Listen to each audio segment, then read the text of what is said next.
Welcome to SofaWax. Yeah, I leave this up here because if it ever cuts off, I basically know. Oh, that's great. Before, when I wasn't using the chat, I would literally lower it so I didn't have to see myself here. You know, because I'd rather talk to the camera where the people are actually looking instead of the computer. But anyway, I hope everything's sounding okay and looking all right. Anybody out there, let us know if everything's working fine. Check. 1, 2, check, 1, 2. Check, 1, 2. Anyway, welcome to SofaWax, our little sofas and wax episode of Mr. Rage.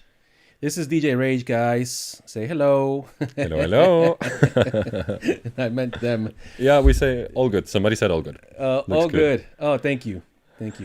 Who are you? I don't know who you are because there's no name to... Wait. Oh, no, it does say Ben. Maybe that's time. I'm blind. Anyway, yeah, welcome again to the show. I don't know. I guess I should present the show. I never present the show, ever. Go ahead. First time ever. Exclusive. Welcome to SofaWax. Here, I like to interview important, interesting, creative, whatever people that are involved with nightlife, music, events in general, and to get to know how... Oh, it is Ben. Okay, yes. What's up, Ben? Hope you're doing well. Shout out to Genome Records. And basically just get to understand how they work, how do they function, how do they get to where they are now. And yeah, I hope you guys like it. Today's episode is in English, so stick around. Maybe you learn some English if you don't speak it. But anyway. So you sent me your bio as always. Is there anything you want to say right off the bat? I'll let you do your magic. It is the first bio I have put together. Okay, look, in a long while. Tried to chuck together a not too cheesy update bio. See, that's very humble and honest because that's, from what I understand, what most DJs go through. So you wrote your own bio, yeah? Did you have any help for anybody? Or? Yeah, the help that everybody gets, right? The 3 magic letters. Yeah. The 3 magic letters to make it sound good. But no, it was a very nice exercise to do. Yeah? When was the last time you wrote one? When I did our Facebook profile. Because I was a duo before. Okay. I mean, like, over 8 years. Okay, so that's a good question because... A good point, because there's a lot that's happened in 8 years, right? Oh, I assume. I'm about to find out. So how is that difference between writing that bio the first time to how it was this time? Well, I think this time it was really enjoyable. Like this time for me, it was really enjoyable. What I did, like I basically I just went to the start of everything, which is Facebook, as we all know. Yeah. And I just scrolled all the way down to like the very first things that we actually had on our Facebook page. Wow. And with I mean Rage and Go Ballistic, because we've been a duo before. I guess I'll speak a little bit about that. Yeah. But it was quite emotional because I just wanted to see what have you actually been doing over the past, well, since what is it? I think 2000. Well, 8 years ago. Yeah. Well, yeah, but I looked at what did I do in the past, like over 10 years, right? Right. And it was just nice to get all these memories from all these little gigs, because in Facebook you still see all the events that you've been to. So it was actually a nice exercise to do. Like That's really nice. It made me reinforce and re-understand my love and my passion for Are you one of these people that is very focused on working and it's not so much about giving yourself credit. That's not the point I'm making. I'm talking about more of the, there are people out there that just do, and they just do and do and do, and it's part of how they work. It's how they function. And then there are other people like myself who every now and then I check on myself. I'm like, what have you been up to? What are you doing? Is that what you should be doing? What do you think? Where do you sit? First category. I'm very much like, I'm more a doer and more like, I mean, Rage there's a reason for my DJ name, because it comes from all the, let's say, energy and all the drive, especially like when I was a bit younger. I mean, 10 years ago I had like, it was almost annoying to have me around because I had so much energy. It wasn't never bad rage. Rage was always something quite positive for me. But yes, and this automatically translates into me being more of a workhorse than of the guy that sits down and reflects and is like, wait a second, does this really make sense? Like I go full sprint. Yes, I do have that problem. Problem. It's good and bad. It's good and bad. It has all its. It's just the way we function. So rage. Rage has a negative connotation. How did you come up with that name? I think I tried to describe the music that I was playing at that time, for me it was pure rage. But for me, not rage in a bad, like in a negative sense. For me, it was the rage of unleashing, of like just going wild, jumping around. Energetic. This is what drum and bass has been for me. Yeah. And for me, like I was just raging behind the decks. Yeah. I was just like blasting tunes left, right, and center, super high energy. Yeah. For me, rage just makes sense. Yeah. In the same time, I love the name and I hate the name because I really need to change it because it's useless. It's useless. There's MC Rage, There's MC Rage, there's Rage Mode, but basically with the name Rage, getting music out. Yeah, because people expect it to be. Where should I get the handle? on Beatport, Spotify, anything like that. Like there's just no way. Well, you can make a different handle for like a production name. And that's, I think, but I wanna change my name to something more personal. But I want to change my name to something that more identifies with the concept of me, myself, than of just the DJing. Bro, I've been DJing since 97, 96, and I've been wanting to change my name forever. And I've already explained this story here a million times, so I'm not going to explain it again. But basically, it was a childhood name. It's just Surge backwards. It's what I used to tag, and out of emergency needing a name for my first gig, I just used Egris. I was like, I'll change it later.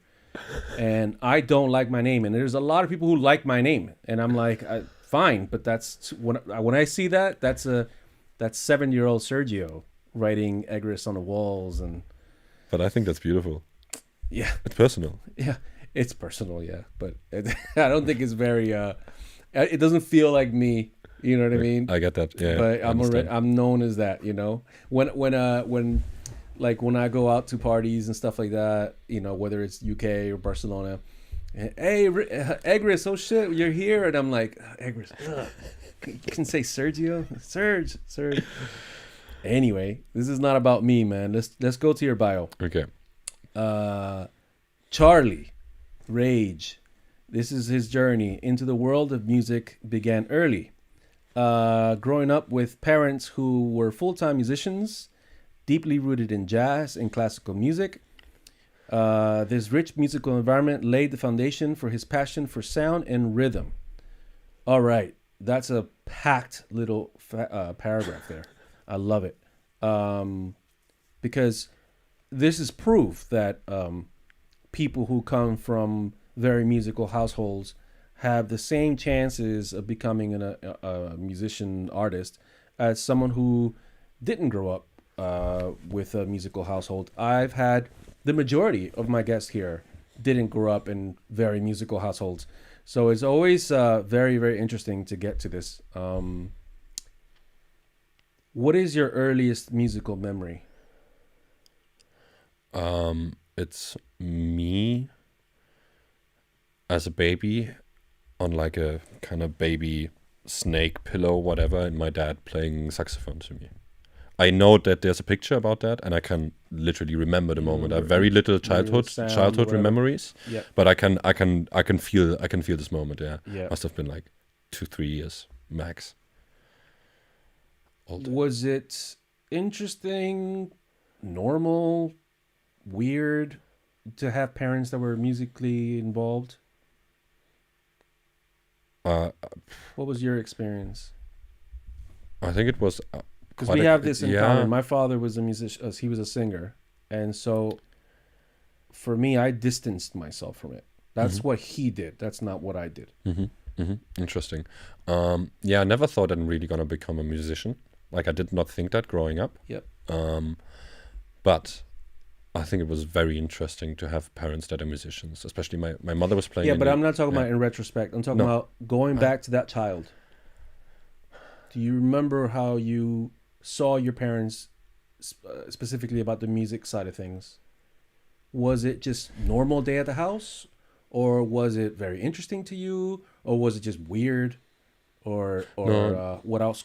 I don't know. I think it was, of course, it was normal to me because it was everything that I've known. Right. But I think I've always had like some form of interest. Like it's always like intrigued me Okay. in some shape or Okay, form. so it did capture your imagination, whatever. Yeah. Oh wow. Okay, that's interesting. So that's really early on. So what do your parents do? So What are their names, by the way? Klaus and Claire. Shout out. Shout Klaus out. and Claire. Hello. My mum might be tuning in and understanding half of it because the English is not that good. So my mother plays the oboe, and I don't know what? oboe. Oh, She's oboist. Oboe. Is this the English name? Oboe and English horn. I just maybe don't know Well, the think name. about the clarinet, but it's not a clarinet. It Okay. has a little small mouthpiece. Okay, all right. Okay, I know what it is. Yes. You play it like that. And my dad is a jazz saxophonist, but he studied guitar. So they're both air instruments. Exactly. So my mother played in the orchestra in the theater. That's why I was saying Okay. quite exciting, because I kind of grew up in the backstage of the Yep. theater and in the undergrounds of that. Yep. And my dad was a jazz saxophonist, is a jazz saxophonist, who's been like playing a lot, jazz, blues. When he was younger, he toured in Tokyo and the US. Was he in bands or? Yes, yeah, he was always playing in bands, from big bands to small Yeah. ensembles and stuff. Yeah. Which like I can't get into my head that my dad was Yeah. touring in Tokyo. Like I can't Yeah. That's comprehend beautiful. Do you have siblings? Yes and no. I have half brothers, Okay. a half brother and a half sister. Never grew up with them. Okay. Never. I saw them a couple of times. Do they have anything to do with music at all? No. Okay. So no, I don't care. So talk about that. No, I'm not kidding. But did your parents practice a lot in the house? Yes, they did. Okay. Did they listen to other music? Yes, Well, what kind of music did they listen to? everything. Like I can remember from when I was like 4, 5, 6 years old that there were Dire Straits playing, there were the Beatles playing, but there was classic music playing, like all the good stuff. Yep. Like my parents never listened to, let's say, very commercial music. I was going to ask you, would did have- they listen to pop? No, No pop at all? no pop. Yeah. No pop. Like very jazz influenced pop maybe, but later on, but no. Yeah. There was always How old are you? 28. 28. Okay. 28. All right. So that's 70s or 80s. Yeah, That's 80s. 96. I was born 96. Right. So no, yeah, I'm thinking they about your were- parents. Yeah, there were. Yeah, my dad is old. My dad was born 45. My Okay. mom 53. Okay. Yeah, because their pop would be very different from. That's what I mean. Like pop in the 80s and 70s. We're talking about Beatles and very different pop than it is now. 'Cause Yeah. what we know of pop now. So they didn't listen to any pop. It was mainly like deeper orchestral, classical, What my parents big would say, arrangements. real music. Right. Yeah. of Like course. it could be just jazz, like a jazz saxophonist from Sonny Rollins. My name is Charlie from Charlie Parker. I This used is to where my always name say comes to from. my family, that is real music, and there are a lot of people who like fake music. Exactly. Like, but this is how I kind of as well have been educated in some shape or form. It's like the radio stuff and so on. Like, it's like a bit ordinary, Like, That's my next question, actually. How did your family consume music in the house? So back when my parents were living together, when we were in a house where I grew up, a lot of actually vinyls. We had a huge So vinyl you guys collection. went vinyl shopping? Oh, don't ask me where they got their vinyls from, but they had Well, there wasn't triple Amazon. of that. There wasn't Amazon, exactly. But they now Spotify or Yeah, no, Deezer no, or now yeah, but I'm talking transition. about- But back then it was CDs, Okay. CDs. It Yeah. was vinyl, and it was radio, but Yeah. like not commercial radio, Yeah. like the classical radio, Yeah. the this kind of stuff. Yeah. So, what do you remember having an earlier experience with music that kind of pushed you further into music, or did that happen later on in life? It happened later on in life because, Okay. I mean, the thing you have to think about, I don't know how it was for you, but did you ever had to learn something from your parents? Because I did, and What do you mean learn from my parents? whatever. For me, it was a very big fight learning from my parents.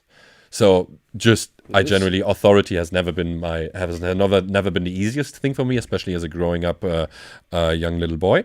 But I had saxophone classes for my dad, and Oh, that's almost what you mean. and suddenly everything turned. Like I was lazy and never wanted to practice. My father wanted me to learn music like a motherfucker, and it was just always like, no, I'm not you, you know. Yeah, for me it was like I always enjoyed the playing. I always loved playing. Was it piano? Was it saxophone? Yeah. I loved the playing, but I hated to practice. Yeah. I never wanted to practice. Yeah. Like my parents tried everything, but that was kind of the problem with me going further into music. Yes, I was playing in a big band that my dad was leading and stuff like that, but there's never been a big step towards that because I've never put in the work for that.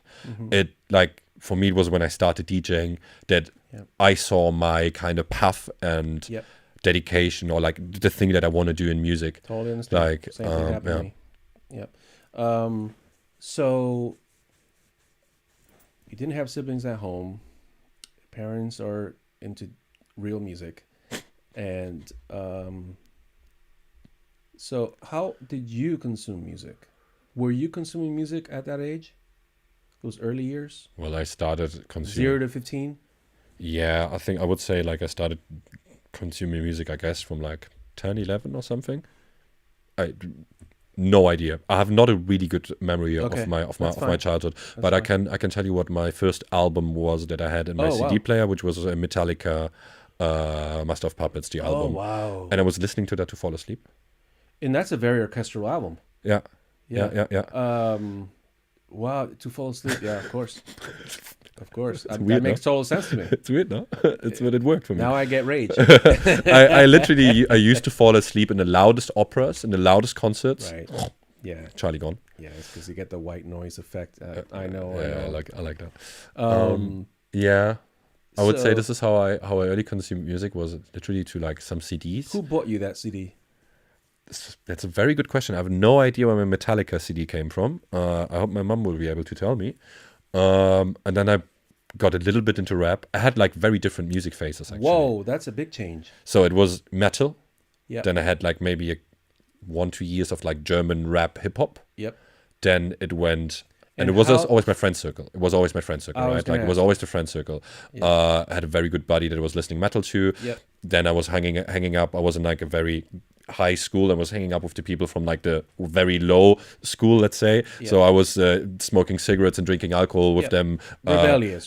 Completely rebellious. There, of course, I was then listening to a lot of hip hop and stuff like that, and Fuck the System stuff. Yeah. And then I started skating, biking. Okay. So it went into more like a alternative, almost Right. some 41 stuff, like and- alternative rock. Exactly. And then I started becoming much more political. When I was 14, 15, my best friends were punks that had 10 to 20 years or more than me.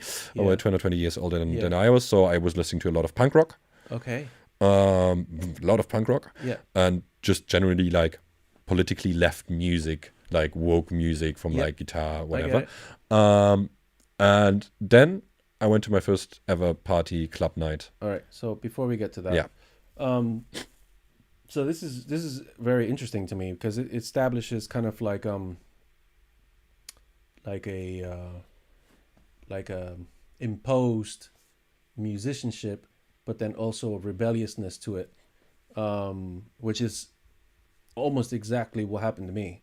So I understand that, but I'm trying to make it interesting for them. Yeah.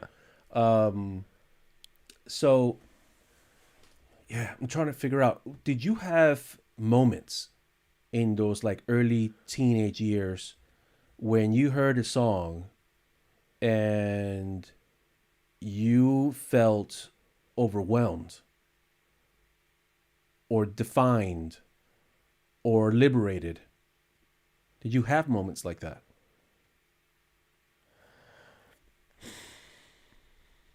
If you don't remember, it's fine too. It's a good question. I'm not sure. Yeah. I'm not sure. Do you have an example about yourself? I guess do you have a moment where something like that happened to you? Well, I have a very exact moment, so it's not fair. It's not the same as. No, as- but still, I'd love to hear it. Okay, so when I was 9, I moved from here to New York City or New Jersey, and the first year that I lived there, I went through a lot of trauma, a lot of violence, and one day in the summer, laying around on the couches, I was watching the Discovery Channel, and this used to be in my bio. And basically, there was a documentary about the Love Parade in Germany, Yep.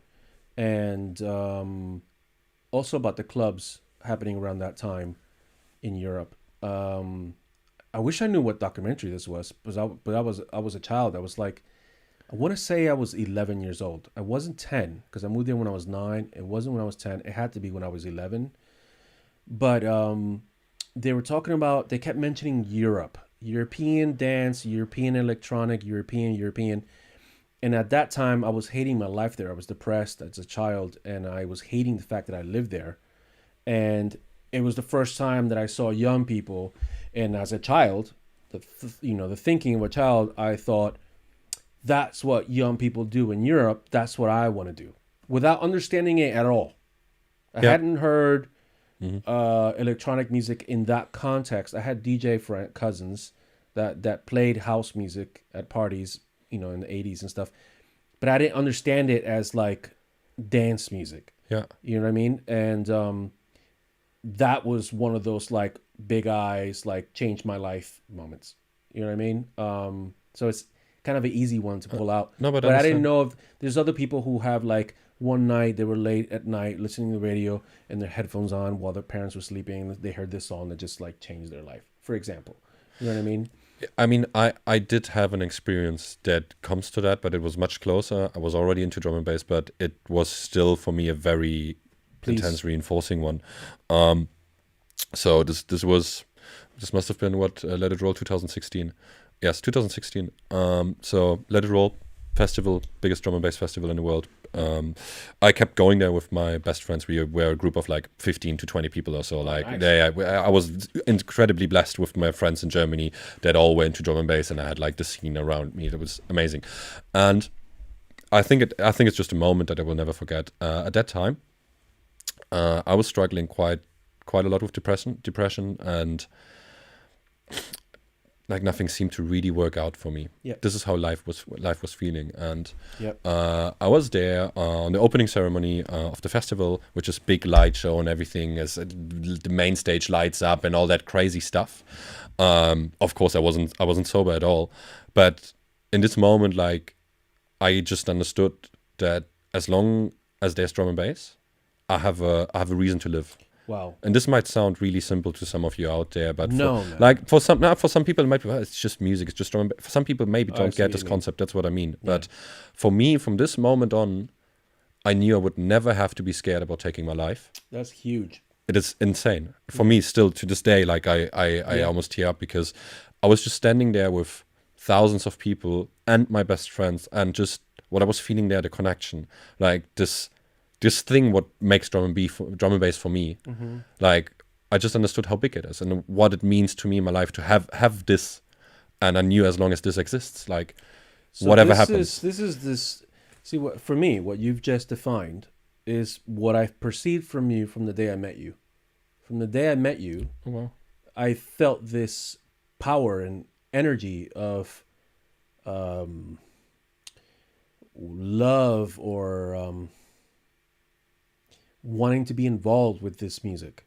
And I was just like, that was me. I recognize that person, but I don't know this person. Every person has their own story. Yeah. But it really like tickled my curiosity. You know what I mean? I was like, God, I want to know what makes him tick, because I know that feeling. Yeah. You know, I know that feeling where you feel defined. Yeah. You know what I mean? So I'm sorry that it happened like that to you, but I'm also very happy that it happened to you. Fuck yeah, I would do it all over again. Yeah, like, I mean, I can imagine. You're lucky you can go back to that moment in your head. Yeah. You know? It's without any words. Who was DJing? It was the opening ceremony, so it was not DJing. It was the opening ceremony made by June Miller.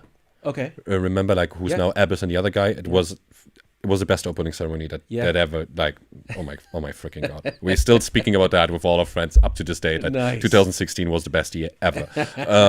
But yeah, this connection, but I'm keen to hear, like, Yeah. you say you kind of felt that, you know, you saw Yeah. this little sparkle. Yeah. What did you see in me, or what are the things that kind of It's energy. led to that It's energy. feeling? Okay.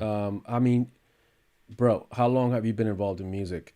There, you meet people all the time, all the time, every day, every week, every weekend, and they're all, for me, they're all kinds of levels of love and involvement with music. You know, everything from the superficial, I just want to be famous, and all the drugs, all the sex, all the fame. That's fine, but that's there, and then all the way to the other side, which is like absolute nerds, you know, that all they do is like study the name of the rivet on the, you know what I mean? Like, Yeah.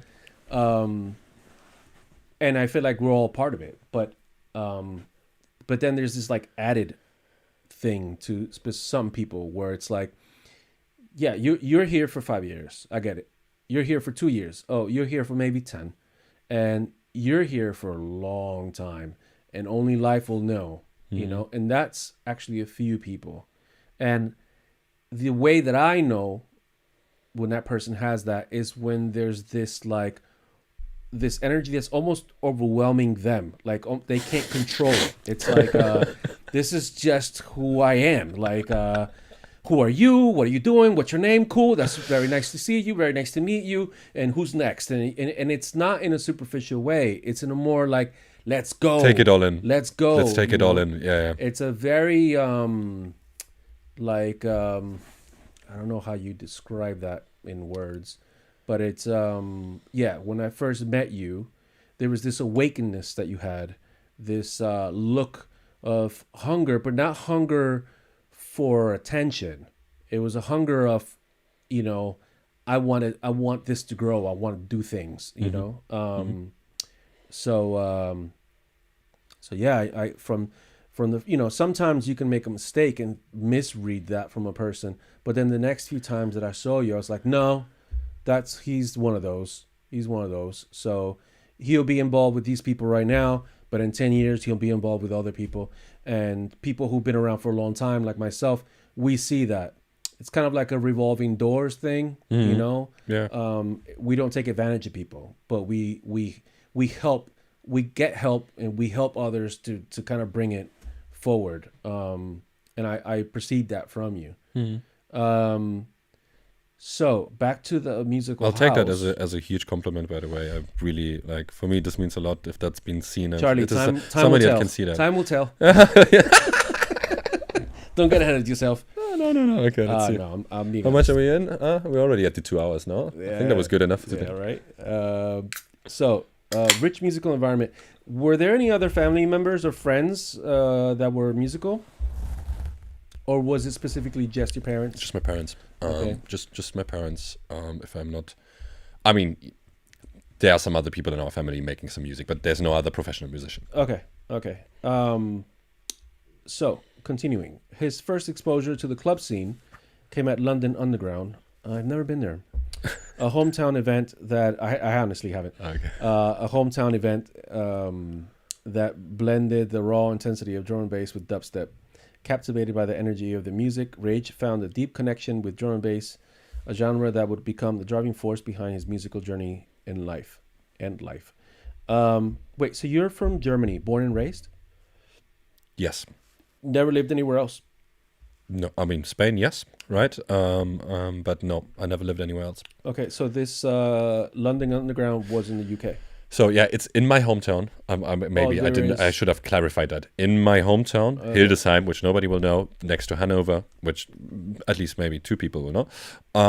This was the like local drum and bass event. It's a city of like 100,000 people, like mid-sized small city. It's the smallest 100,000 people city that there's exists. enough girls. I guess so, yeah. But they're all German. Yeah.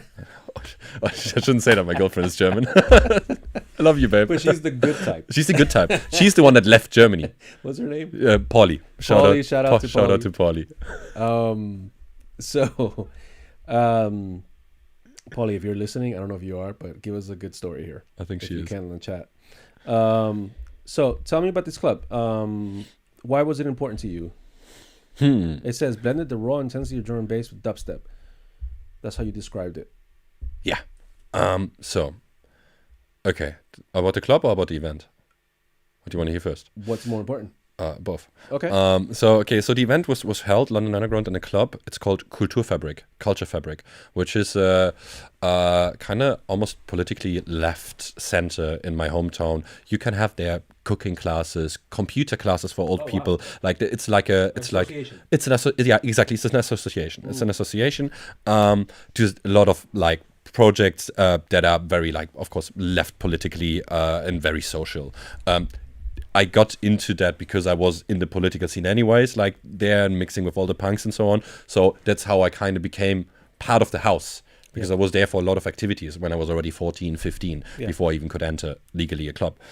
So, and they had a club. They have multiple areas in there. And yeah, the first time that I ever went to like a real party was London Underground, which was a mix out of dubstep and drum and bass. Wow. That was literally my first real club experience. Wow.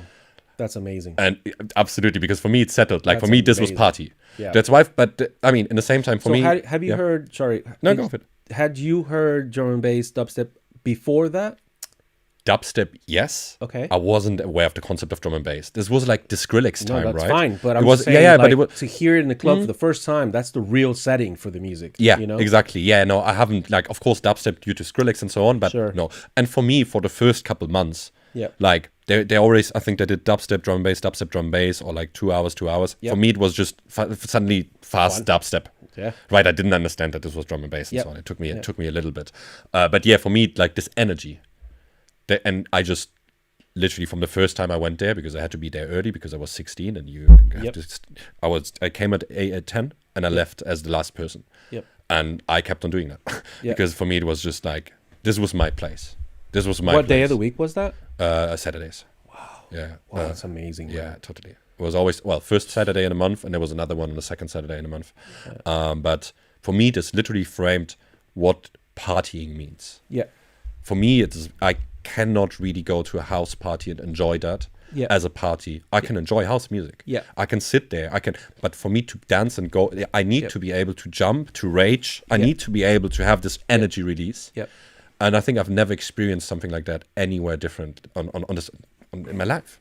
There was nothing that could give me this like deep sense of like, you just do you. And yeah, I don't know. It is just, I think it just something happened to my brain now.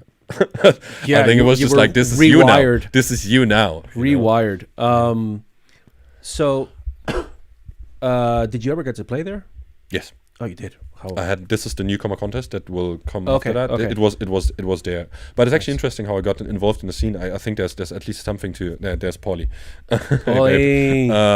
So because I was going there and I was the first one to come in and the last one to leave, like of course after like a couple events, the DJ started picking up on me. They saw there's this guy that goes completely crazy all the time. We talked about before the show, right? Yeah. We're talking about there's always that one person who's just kind of Exactly. And they just saw me going so wild and so crazy always in the front row that just after a couple of events, they were like, you know what? Come up. So I was standing next to the DJs to like animate and hype the crowd. And then soon as it happens, then you learn how to do the light, how to do the fog machine. Then you're this guy. And then, you know, you kind of became, I kind of became part of the ship and part of the crew. Yeah. But it was literally my energy and my story. Yeah, it was my love and how I expressed my love that brought me just behind, first of all, the curtain, let's say. So that was very interesting to experience. Here's an interesting question. Yeah. While you're having this experience at London Underground, right? Did you talk about this with your parents at all? Very little. Yeah? Did you ever mention, hey, this thing? Very, very little. I was very disconnected from my parents between 14 and I'd say up to 19 because I was sent to boarding school. Yeah. And I perceived that as my parents sent me to jail. Okay. And they took the decision to send me to jail. This is how my mind was phrased in that time. So I didn't really speak a lot to with my parents about anything that was personal in that time. Right. In hindsight, by the way, best decision I could have ever taken. I'm more thankful than anything. No, life takes its own turns. You never know. It could have been the worst decision. But it worked out for you because of you. So, wow, man.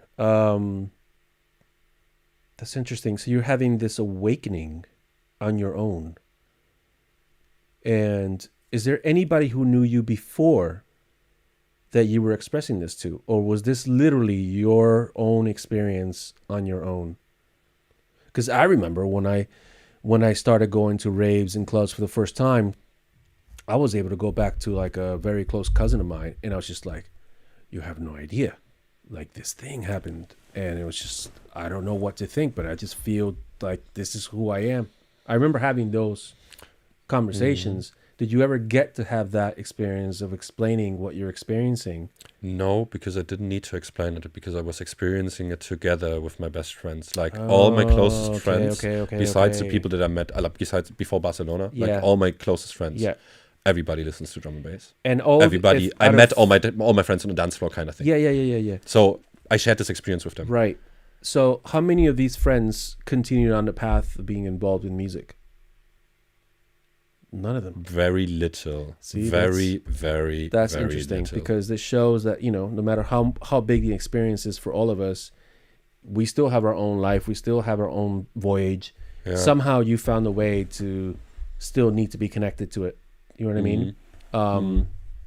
And that's fine. If you don't or you do, that's just your path. Yeah, totally. So, captivated by the energy of the music, Rage found a deep connection with drum and bass. Explain that. Yeah, it's just. It sounds so simple. But be simple. Be stupid. Get it out. Get it out. I could just literally be myself and let loose, without this being a problem. Like. But why couldn't you do that with other music? Oh, I don't know. That's what I never had the experience. I never had this and like I never had the opportunity to experience another music in this way. I think first of all, like at this time, and so the dance floor was actually really important to you. The dance floor was really important to me. Yeah. That's really like it's this dynamic of like complete, first of all, non-judgmental, which you have in drum and bass much more, at least in my opinion, than you have in other genres of music. Yes. Than if you go out clubbing, if you go into the normal local club, if you go in a razzmatazz, people are going to look at you. Like if you go into maybe Salah Upload, maybe people will look less at you. To have some Barcelona references for that. So I think it was this on the one side, and the energy of the music, because I think the energy of the music just matched so much with the energy of myself, and this together with a room where I can just jump around, I can throw my arms, I can do like the most ridiculous shit, and nobody people even like it. Like people even like it. And before that, I was the guy that it was difficult for me to fit in school. It was difficult for me to learn about mathematics and so on, because I didn't care about that. Like to belong, it was difficult for you to belonging was very difficult. And there it was not very difficult. Depends where I was. With the punks, belonging, it was amazing, because they take you as the person that you are, right?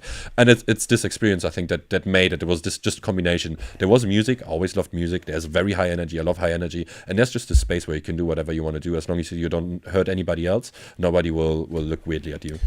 Okay, here's an interesting question that just came to me. So you were listening to metal, rap, punk.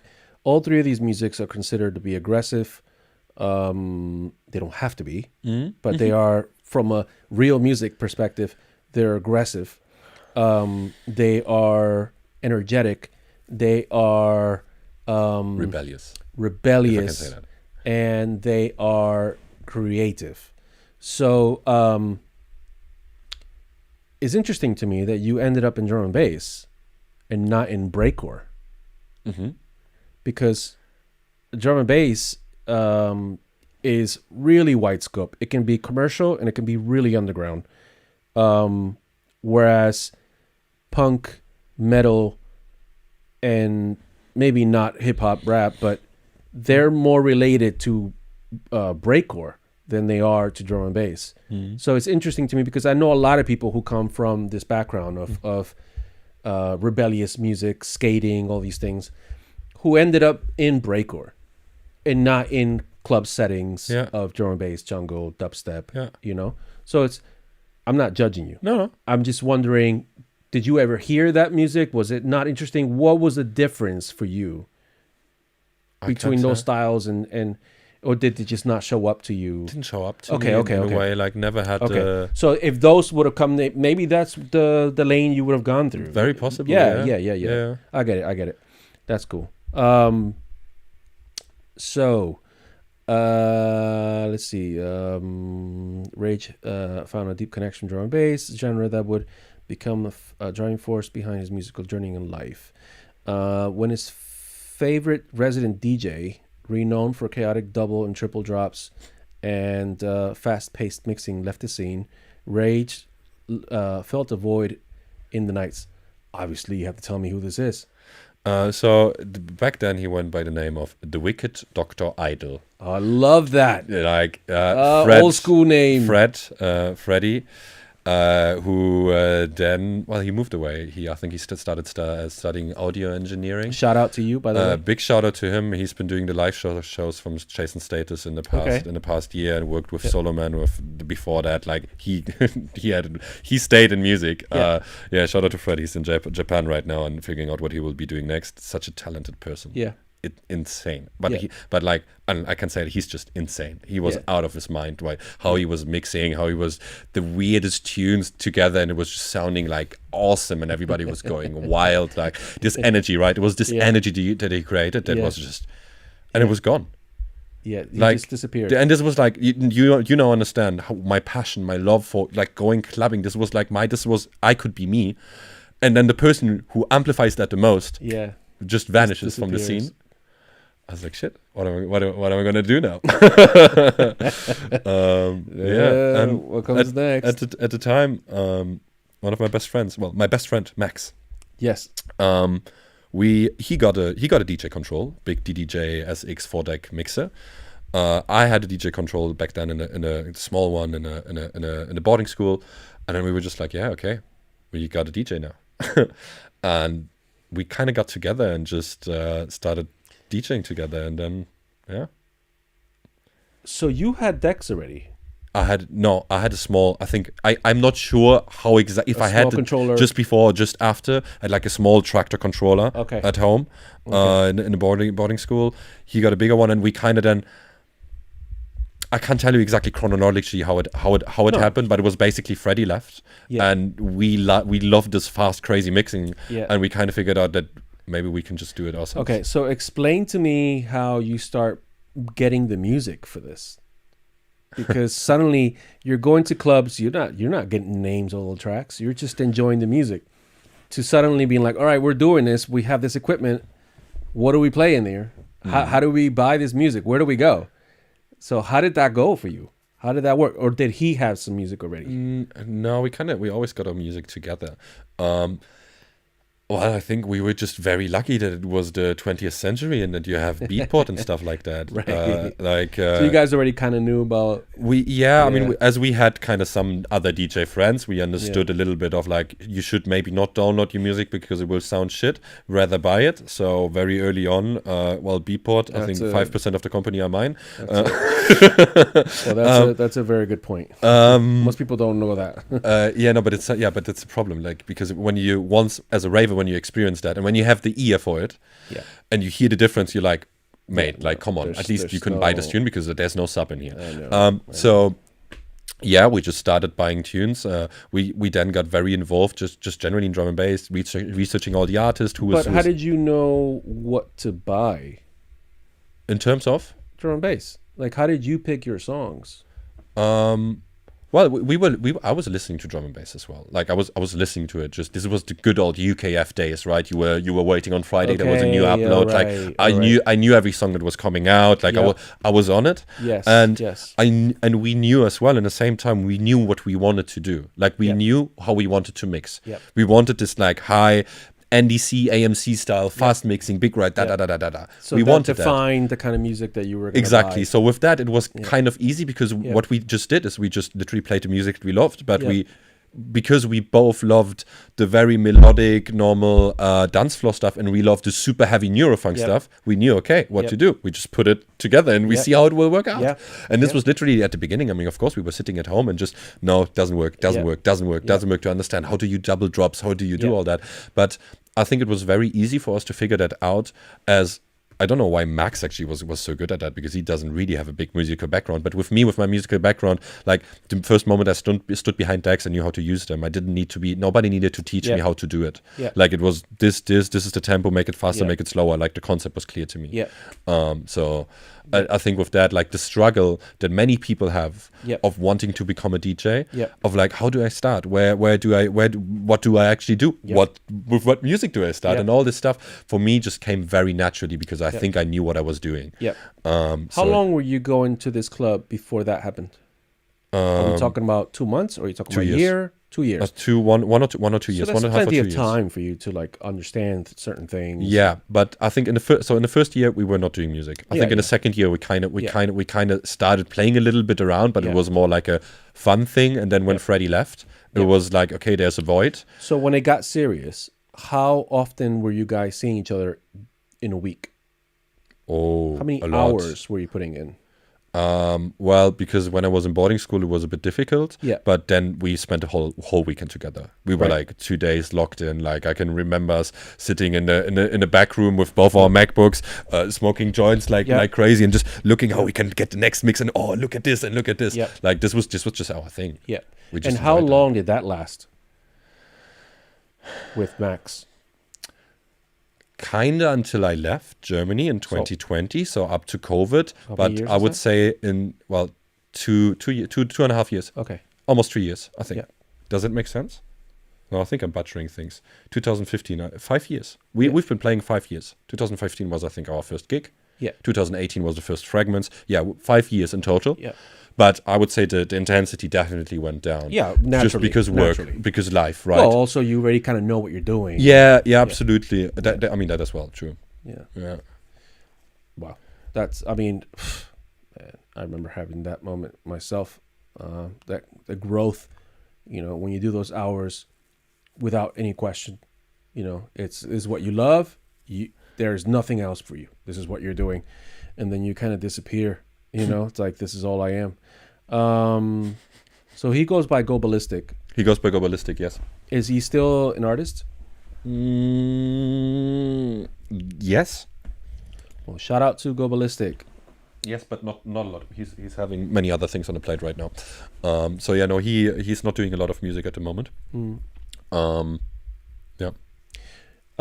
They entered and won the London Underground Newcomer Contest, making the beginning of their rise in the local drum and bass scene. Tell me about that. How was that? Why did you enter? Freddie was gone. Yeah. There was the Newcomer Contest, and was there a Newcomer Contest to replace that guy, or was it just because they were just they do every January. Usually January there's a newcomer. There was always a newcomer contest, and in the last year I think we almost decided, okay, we actually have to do it. Then Freddie left and so on, so we really had to do it. Gotcha. I think this has been the most nerve-wracking thing I've done in terms of anxiety. Amazing. I love it. Tell me more. In terms of anxiety, this was like, I still get extremely anxious before every kind of gig. Yeah. I get very anxious. It's difficult. But this was different level. Like I was my whole okay. So newcomer contest, basically, I think we were 4 or 5 people that were playing, and it's in our hometown club and so on. Some people come from different cities and so on. And at the beginning you do a riddle: who's going to play at what slot? Obviously, we got the last slot. So everybody has already played. It's like a little bit late already into the night, and you're like, oh my god. And I was like, my whole body was shaking. My whole body was sweating. I could not. I was trembling. Like I could not really speak. And I remember because I was always like, I'm still yet to today. For me, the opening is so important. Like I plan my opening, and for me, my opening has to be like, this sets the tone for the set. And it was a triple drop. So the first thing that we ever played live were 3 songs dropping. And even though we played with a controller, so we had all the securities that you can possibly have. Yeah, but your nerves.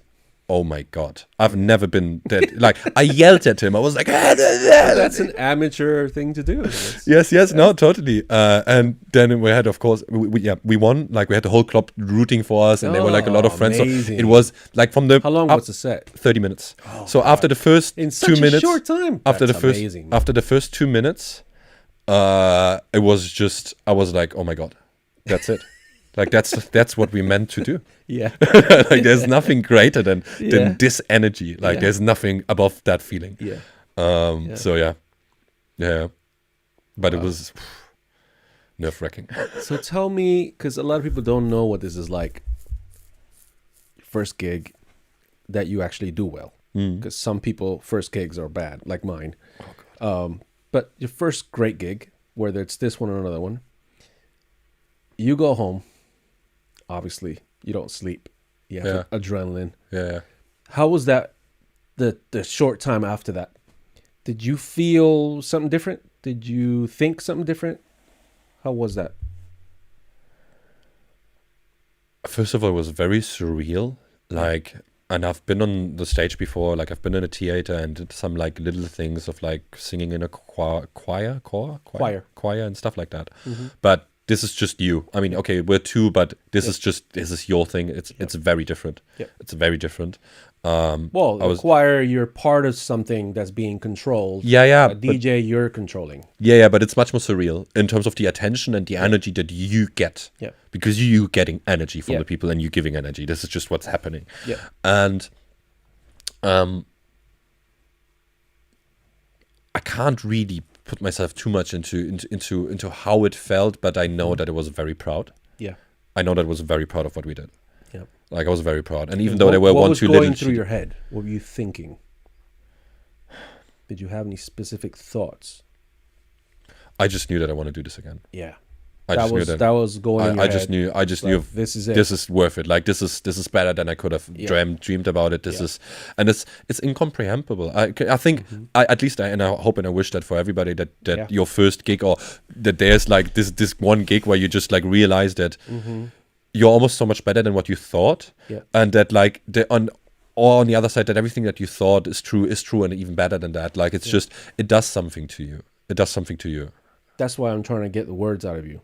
Because it's not just performance. It's anything that has to do with a person finding their purpose. Yeah, you can feel. I could feel after that it definitely reinforced my purpose. Like I could feel that like what I was thinking is not just like, hey, okay, you're gonna be standing there and you're gonna play your knobs and play your tunes. No, like this was so enjoyable, and as well because there's a thing behind that of like, I maybe like.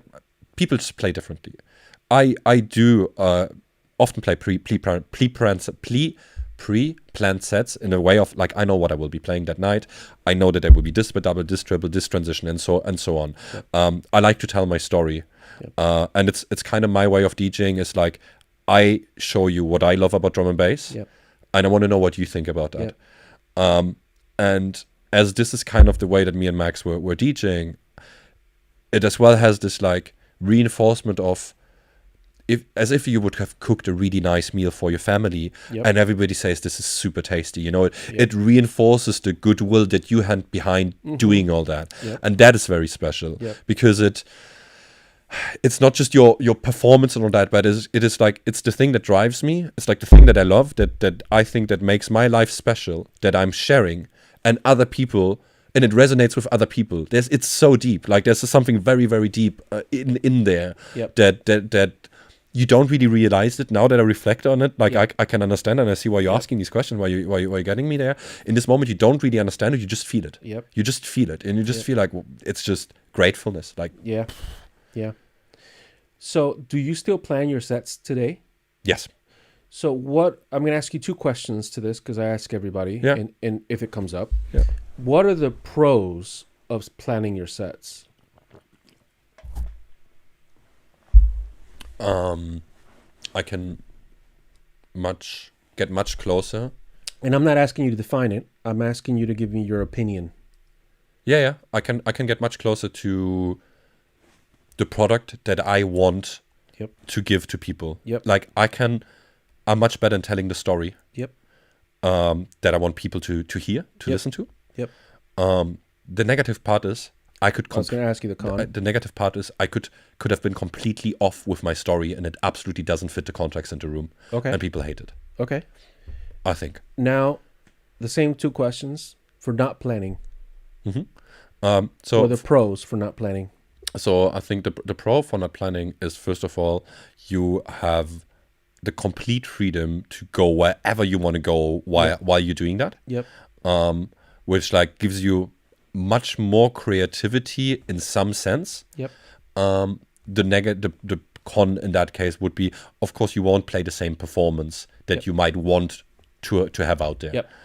You might not be as fast. I might not play these doubles as how I wanted them. Right. Yeah. Yep. Okay. Now, I have to ask that because there are people who are ridiculous about the way DJs perform. You know, they're so opinionated, you know, and I prefer to just hear everyone's opinion. And then you guys decide what you think is good, bad, right, wrong. I don't care. All I care about is that the crowd is enjoying it.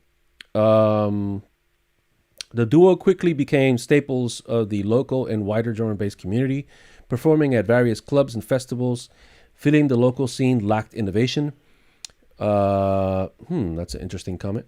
Rage and Max set out to create an event that embodied their vision of the perfect drum and bass experience, complete with immersive visuals, upgraded sound systems, and unforgettable vibes. This vision led to the creation of Fragments in 2018. So, first question. The duo quickly became staples of the local wider drum and bass community. How was that process for you, and how fast was it? Extremely slow. So is it very political there? I'm not. I don't even know if it's really political, or if it's like, I don't know if it's really political, or if it's more at the end of the day like resource scarcity. There's just so much playtime that there is, and local people want to push local people and so on. It was like. And they're just, it's difficult to break in because they're just a lot of DJs basically. I think it's almost more it's more that we had a very good standing with the local events, and we then got residencies in Brunswick, which was amazing. But this, of course, this all happened. Well, somewhere through politics, but I mean, like, to just relationship building, to being out there, going to the parties, being in the backstage, speaking with people, and just like connecting, right? So for DJs out there that are just starting off, who've had a gig or two, what advice do you say to them in order for them to start playing out at other parties and other cities and whatever? I mean, there's so much and so little. Use your brain. I mean, just think about it. Like, we all want to play. Everybody here wants to play. Yeah. Of course, but maybe think more. What are maybe the struggles from the people that are actually enabling you to play? Like, what might be taking? You might want to play at a Fragments event. So, what might be my problem here at Fragments, and how could you maybe even help me with that? And that could be literally anything. This could be from, you know what? I actually would love to help you promoting a little bit. Or you're just going to suddenly start reposting everything and always making really nice comments. Or maybe you just record a beautiful set and you send me a message saying you've been at the last 1-2 Fragments events, and based on that, you put together a set that you think fits perfectly the mood. Like, just sell yourself, give us promoters a reason why we should like deal with you, why we should listen to you, why we should look at you, like give it. It's very simple. Like, I think every promoter in the world, if you have a good reason or if you have some good ideas, maybe it's just an idea, if you approach them, nobody will say, hey, please just go away, don't talk to me. We appreciate that, and we want to work with the scene. Like, we all want the scene to grow. Like, that's what I mean with, like, use your brain and just be proactive and think about it. And if you don't know, so let me ask you more specifically. Yeah. How, we have to think that the person who's watching us has only had experience of playing their local party. And how do they get to that next level where they're playing out to more different places, different promoters and stuff? What is the best approach? I don't know. I don't know what the best approach is. I can't tell you. It's very difficult. It is very difficult.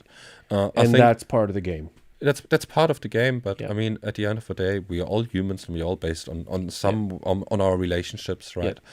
So the only way is to build a relationship with other people. Yeah. Now think about what you can offer to build a relationship, and then how you might, like, a relationship always needs to start from one side, and somebody needs, it's like the same thing with trust. Somebody needs to go into, I only have the German word, forecast. Somebody needs to pay in advance. Yeah.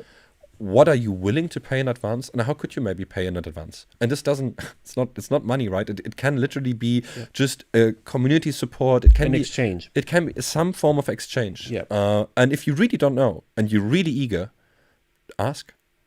Don't just ask. Yeah. If you really don't know, give a little introduction. Send me as example a message. Yeah. Tell me who you are, where you're coming from, what you actually want to do, and where you are, and that, hey, you're so eager to actually work in a project, but you currently just don't know, but you have these and that skills, or you know this and that, and just speak up, show yourself. Yep. Very good. So you're performing at the various clubs and festivals, and you say the local scene lacked innovation. Yes. What is it you saw that you can improve on?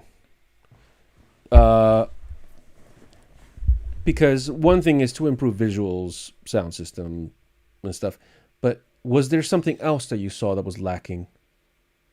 So, I mean, first of all, for me, somebody was raving then for like 4 or 5 years. Yeah. 3, 4 years. It was always the same. Okay. It was always the same thing. I didn't see the effort that I would have liked, that I would have put in if it would have been mine. Yeah. Of like changing the setup, Yeah. of like having different visuals, of having even visuals, Yeah. of like innovating and making it an experience more than just you go to your drum and bass party and this is how it is. Yep. I see what you mean.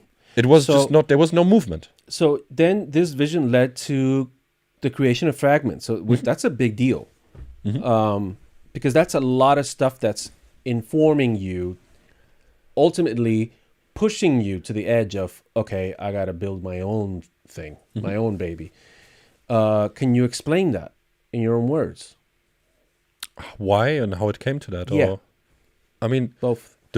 I mean, let's start with the very egocentric thing. First of all, I wanted to play. Yeah. Like, that's what I want to do. I've never wanted to be a promoter. Yeah. I'm not doing that because I love doing events. Yeah. I'm doing that because I love playing and I want to have a scene where I can play. And the only way to have a scene is to have events ongoing.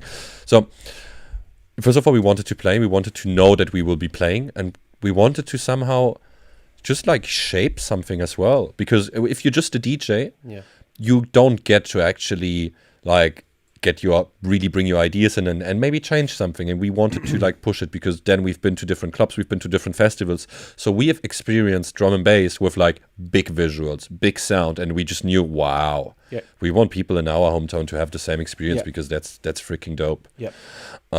So then me and Max, as London Underground was a bit wearing off and so on, people split in a little bit. So there was as well an opportunity to start something without eating another person or stepping on somebody's foot, because that was important as well, because these were all our friends. Yeah, it's community. Exactly, it's community. And then we just, because we were both working, we never wanted to rely on music, so we had the freedom of doing the events without profiting from them.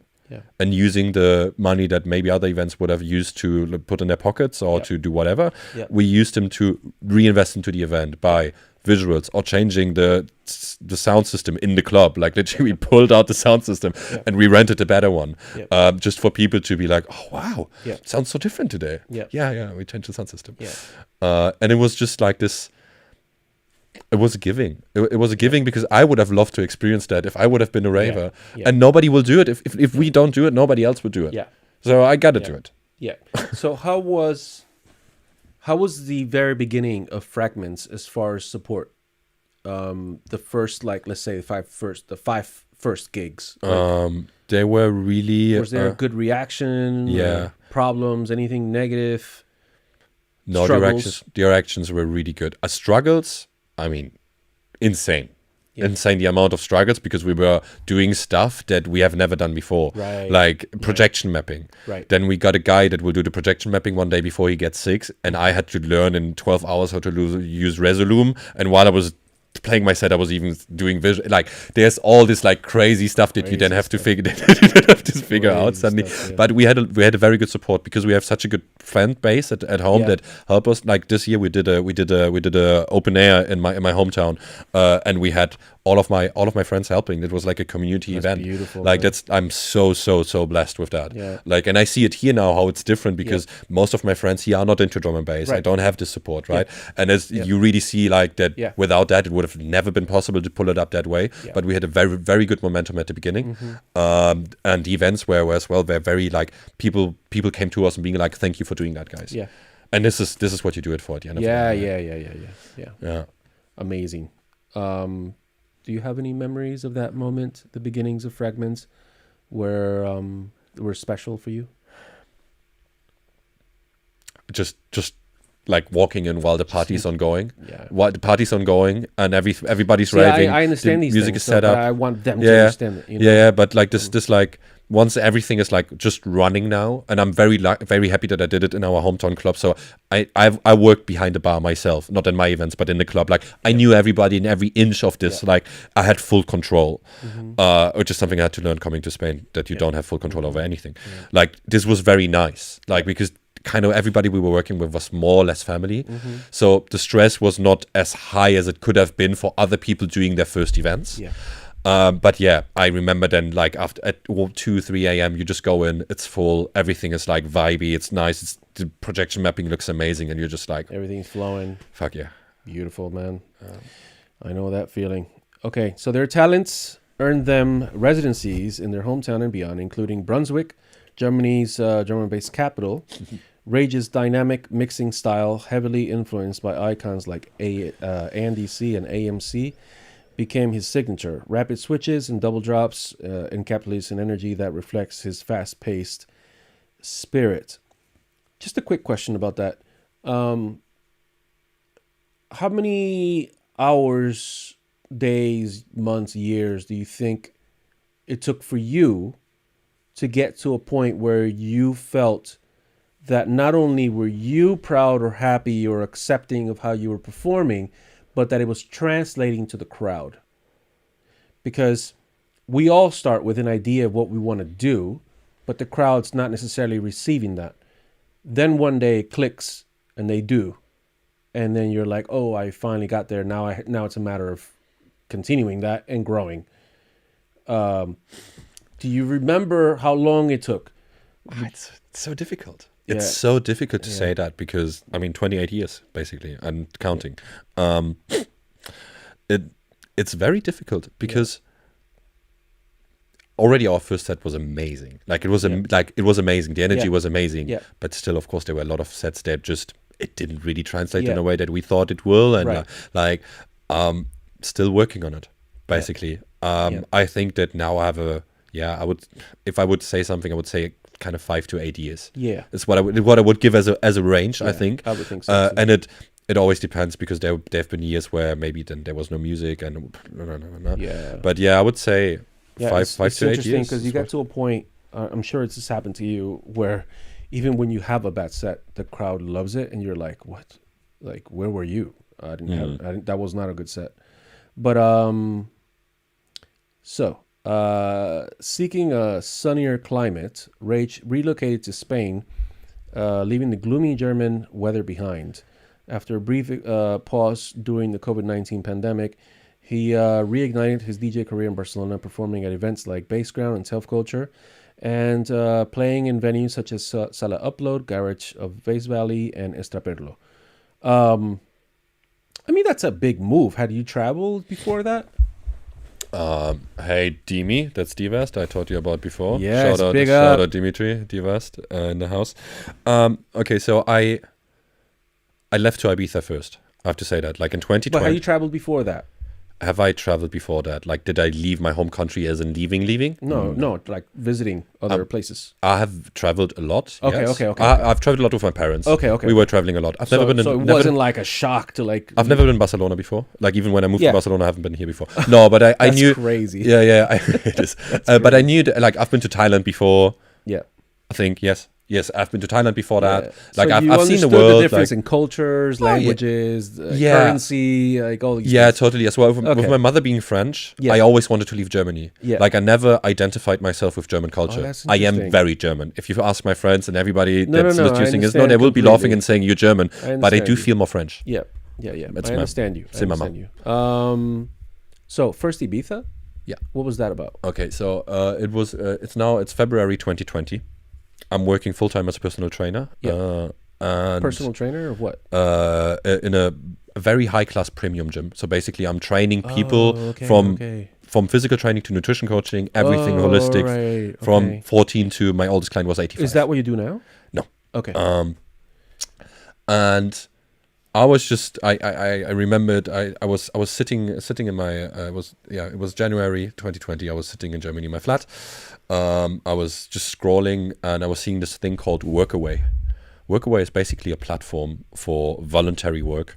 Basic deal is you can travel somewhere, they will host you, you work 25 hours a week, so 5 days, 5 hours, and they will accommodate you and give you some food. And it's just a website for like travelers and stuff. I don't know how I got on it. And I was just realizing that right now I could be chilling in a yoga retreat in Ibiza. At that time, I was giving basic yoga courses. I'm a very simple yogi. I can give basic yoga introduction courses. And I was just realizing, so right now, mate, you're in Germany. I realized at this point, that's important, that my music career won't really go further without producing. That's a very important factor because before, when I finished my studies, I decided to stay in Germany because this is when we had the residencies in 2019, Fragments was taking off and everything was great. And I was like, there's so much momentum behind music that I don't want to leave. Yeah. And after this 1 year, I realized to get where I actually would like to be, like main stage DJ, big guy and so on, you will not get there by DJing, or at least the chances to get there by DJing are so small, you need to start producing. And if you need to start producing, we're speaking about 5 years until you get to a point where this actually brings some fruits. So I was like, I don't want to stay in Germany. I don't want to work for money. Like, I have great friends. Everything is amazing here. But if I don't leave now, I will never leave. I went to my job in the next day, and in this night I applied in yoga retreats in Ibiza to do voluntary work there. And the next morning I straight went to my gym and I cancelled. Like I was just like, I'm gone. Whatever happens, I'm gone, because I needed to do this. Because I knew if I'm not going to do it now, I'm going to chicken out and I'm going to stay here. Understand. And in 10 years I would cry about that. Like I'm so happy that I realized that, because for me, like leaving Germany, like many people after that were like, oh, you've been so like you've had so much strength that you just left and so on. It was the easiest. It was the easiest decision that I've taken. It's not an easy thing to do. You were ready for it, and you did it. It is, yeah. I mean, the thing is, for me, it was so easy because there was no risk. What was the risk? The only risk was that I come back and I say, hey, guys, it didn't work out. Yeah, but most people don't realize that. Yeah, but like, yeah. But that was the thing. Like for me, there was no risk. There were no strings attached. I can always come back. I will always find a job as a personal trainer. Like all that is not a problem. I have my great friends here. Like I think most of my friends did not think that I will make it, because I was so in need of my friends, because they, for me, were always family. Right. And I think most of them didn't think that I will be like, oh, okay, leave Germany. That will be all right. So left to Ibiza. So then it was February, and then it was March. In March 2020, happy COVID happened. Happy. So the thing is, like, the reason that I would have stayed in Germany would have been to work as a personal trainer and to do music events. These were the two first things that were shut down. So I don't want to know what would have happened to me if I would have stayed in Germany, because I think I know the answer, and it wouldn't have been a beautiful one. So this, like, literally, like, it was another lifesaver that just happened. There was this thing that pulled me to Ibiza. I'm still convinced of that. And so I had actually a beautiful lockdown in a yoga retreat with 2 different houses, could run around outside. I had sorry for people in Spain listening to that, but I had an absolute beautiful time there. One last question about Germany, so we can move on.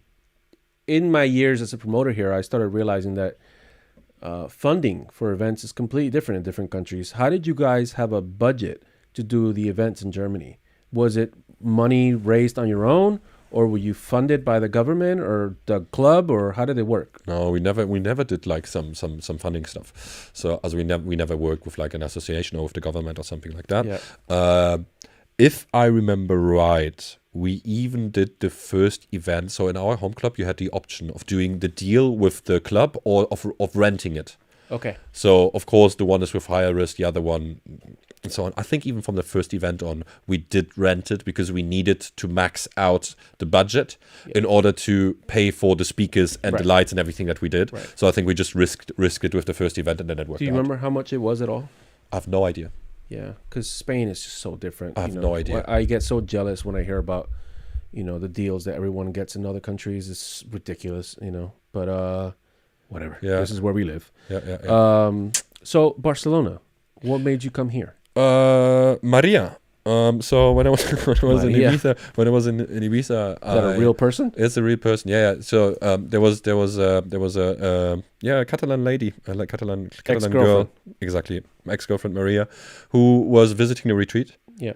Kind of fell in love with her. We had this whole summer romance, and then of course we thought, it's fun. Obviously it will be the same thing in Barcelona. Why don't we just get straight a flat together in Barcelona? Rule number 1: you don't move with a person. Straight into a different city you've never been before. We had a flat and everything. Of course, after 3 months, it did not work out at all. Are you still in contact with her? I can call her. She will pick up, and it will be all right. That's cool. Maybe once a year. But I think with all my ex-girlfriends, I have a very good relationship. That's what I'm asking. Like I don't see why. No, I'm saying it would have been a loss if it was like a bad breakup. Life happens. Yeah, no. And for me, like, of course, this didn't work out. But suddenly I was in a city that just wow. Yeah. Wow, because I was thinking of going to Paris before. Okay. Paris was on the map for me. Right. And the first thing that I saw in Barcelona was like, this looks like Paris, but just in the sun. Like, for me, just the little balconies and everything, it gave me a little bit of a Paris vibe. It has I was just like, oh, damn, that's perfect. Yeah. And absolutely fell in love with the city. And So you came here as a visit, not necessarily to move. You moved here. I came here to move. I straight got an apartment with Maria. Oh my God, that's crazy. Joaquin Costa, actually really nice apartment. Yeah? Joaquin Costa was my first street, so always been a Raval boy. Wow. And of course, as I said, after 3 months it didn't work out. Then life continues. Couple things, classic things.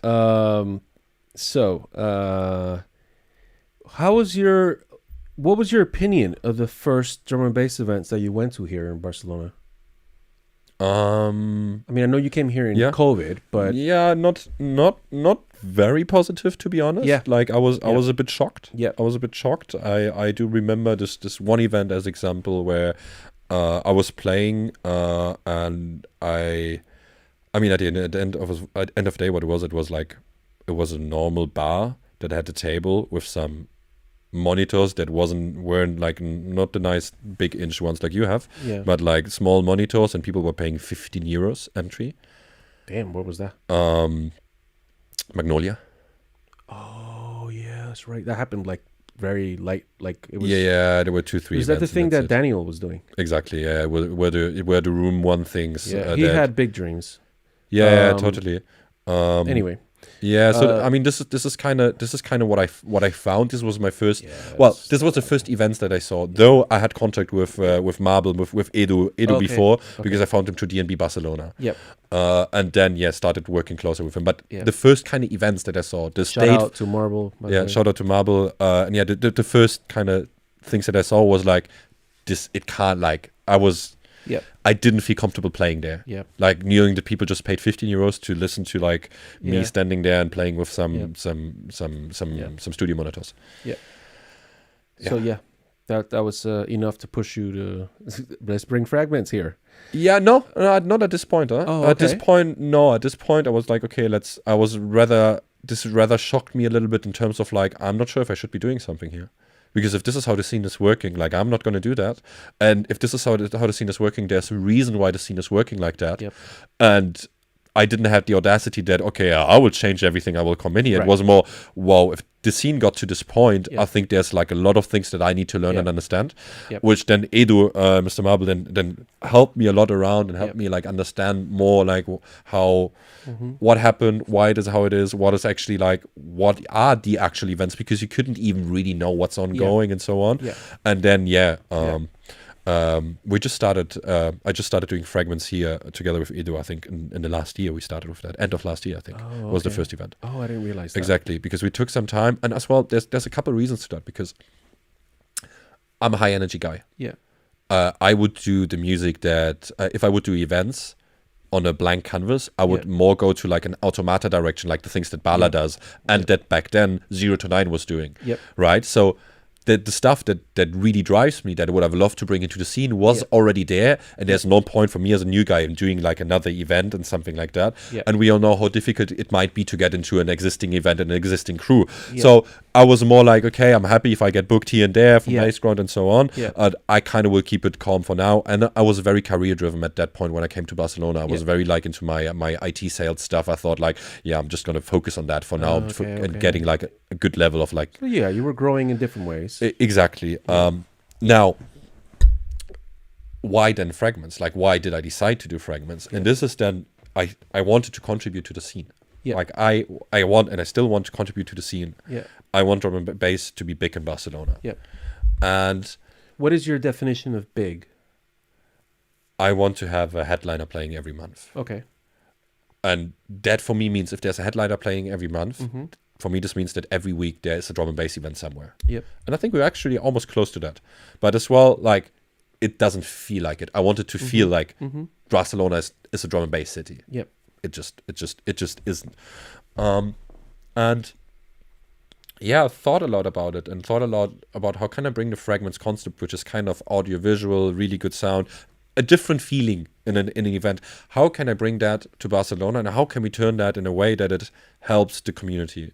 And what Edu and me figured out together is like, there is actually a decent amount of drum and bass events, but all of these drum and bass events are mostly for people that are already into drum and bass. And I think times are a little bit different than in 2010, where you just like, you don't have this like me going to London Underground and suddenly like, oh, you love all the high energy stuff. I feel like just live has changed a lot. And what we realized is, wouldn't it be cool to have an event that kind of bridges that a little bit, and that enables you as a drum and bass head to bring your non-drum and bass friends to an event and have them actually say, that was cool, that was interesting. And this is how the idea was born to do Fragments here in like a more liquid way, and like a focused on the melodic of the liquid aspect of it, and then more followed due to us going into Bridge 48. We got like a bigger space to make some community events and so on, and now we of course building on top of that. But it really came to like, I want to participate in this scene, in this community. And I want to contribute in some way. I don't just want to contribute in a way of like, I'm just going to play my sets. Because this is not what it needs, right? This is just not what it needs. And if I want to get to the point where I can play maybe a gig every second week, the scene needs to be there, right? Like, this is the energy that I'm talking about. This is the energy when I first met you that I was just like, I know he has this, you know. You're doing it for what you feel like is good for the scene. The name Fragments. What is it? And where did it come from? Why Fragments? Okay. Fragments, back then I think it was me and Max just thinking about, so how can we like bring everything together that we want to do? Because it is audiovisual, it has these different elements, a better sound, it's like a bit innovative, but at the same time, Fragments shouldn't be bound in like a style of drum and bass. It should be everything of drum and bass. Fragments just kind of came almost naturally to it. And that's how like then it was Fragments. We were like, okay, there's these different fragments of music, different fragments of drum and bass, different fragments of Fragments. Sounds cool. I like it. And then I started designing the logo. It's like the second version that everybody knows now, and I love it. Like me and Max, we both have a tattoo of the logo. Because it just, I don't know why, but it makes sense. It's iconic. It somehow makes sense. It felt right, and it made sense. And at the same time, for now, it still leaves me as well the room of like, we do the Fragments Liquid afternoons, but we might do a Fragments heavy afternoon. We might do a Fragments go completely bonkers and we just play donk music. It leaves it open for you. Exactly. It leaves creativity to it. It doesn't. Fragments is not what it is. Like, it can always be something different. I think that was important to me, because that's the innovation that we were missing. Right? We were missing that things are changing. You don't. Yes, you want to go to the same event. You want some type of consistency, but as well you want some type of surprise and difference in it. No, I understand you.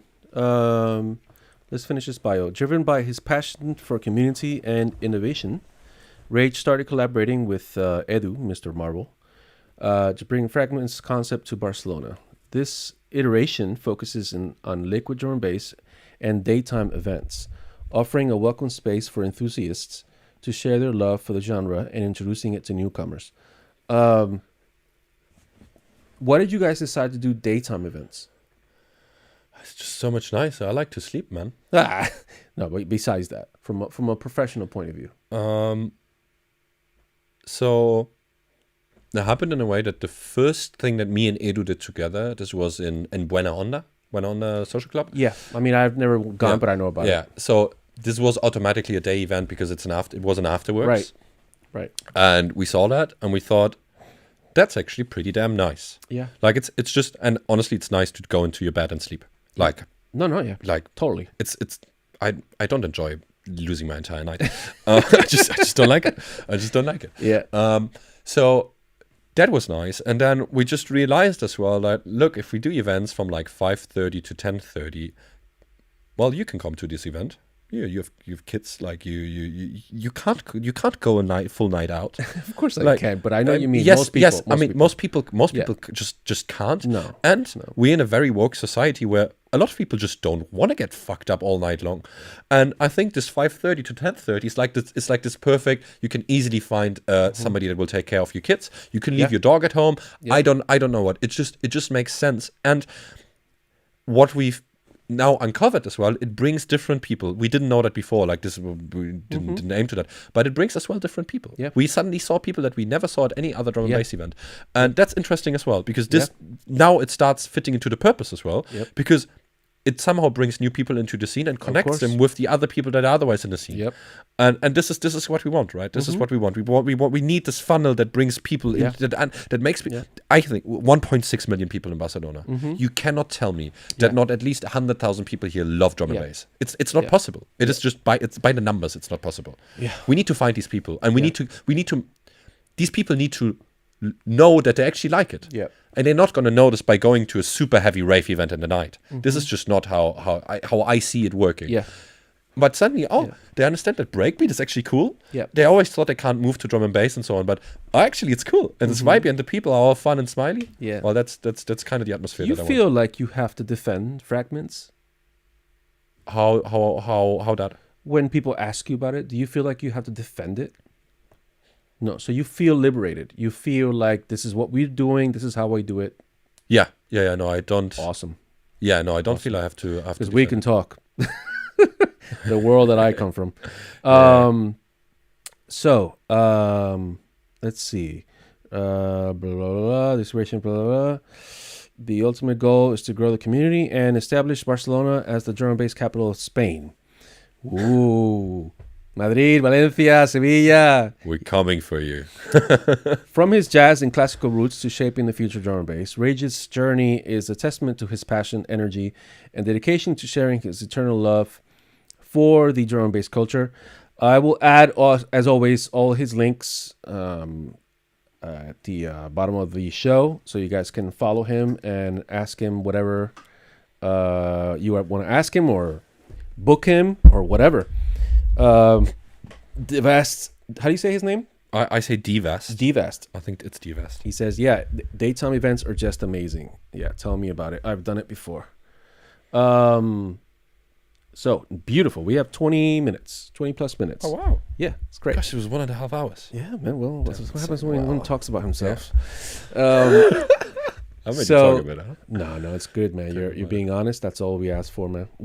That's the thing, you know. Well, it's you and your ego, no? Me and my ego. Oh my God, thank you.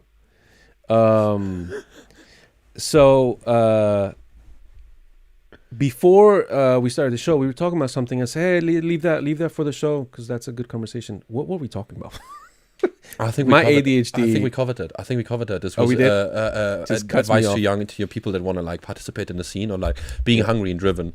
Who's your favorite DJ now? Globally? Yeah, whatever. House music, whatever. I don't give a fuck. AMC. AMC still doing it. It's AMC.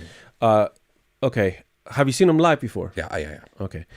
Favorite producer? It is so difficult. Give me a top 3.